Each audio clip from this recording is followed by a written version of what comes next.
다카이치 사나이 일본 총리가 타이완 유사시 개입을 시사하는 발언으로 중국과 외교 갈등이 악화율로 치닫고 있습니다. 중국이 자국민에게 일본 관광 자제를 당부하는 등 본격적인 실력 행사에 나서기 시작했는데요. 일본은 중국에 외교부 간부를 급파했습니다. 일본 현지 연결합니다. 김세호 특파원. 네, 도쿄입니다.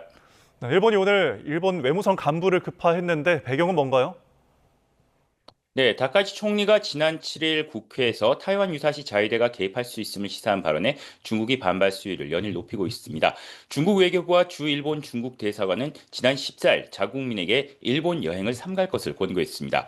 중국 교육부도 일본에 체류하고 있거나 유학을 계획하는 학생들은 현지 치안 상황을 살피고 유학에 신중을 기하라고 공지했습니다. 중일 간 갈등이 고조될 조짐을 보이면서 일본은 오늘 가나이 마사키 외무성 아시아 대양주 국장을 중국에 급파했습니다. 교도통신 등 일본 언론들은 가나이 국장이 중국 측에 다카이치 총리의 국회 답변이 기존 일본 정부의 입장과 변함이 없다는 점을 설명하면서 사태 해결을 모색할 것이라고 전했습니다. 일본 정부 대변인인 기하라 관방장관은 중일 간 평소에 여러 레벨에서 대화를 주고받는다며 중국 측의 일련의 조치로 인한 영향을 포함해 계속해서 상황을 주시하고 적절한 대응을 취하겠다고 밝혔습니다.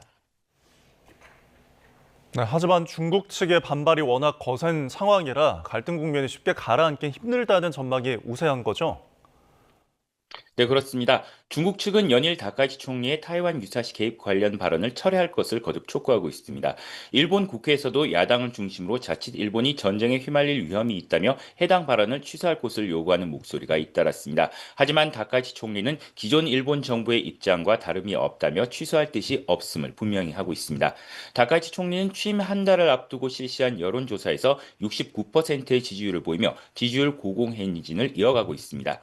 다카이치 총리로서는 타이완 관련 발언을 철회할 경우 보수층의 지지율 이탈로 이어질 수 있는 만큼 지금의 기조를 이어갈 가능성이 커 보입니다.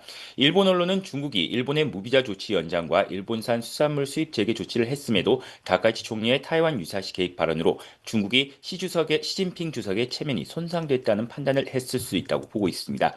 중국이 다카이치 총리 발언과 관련해 추가 조치를 내놓을 가능성까지 나오면서 중일 간 갈등 국면은 장기화될 수 있다는 전망까지 나오고 있습니다.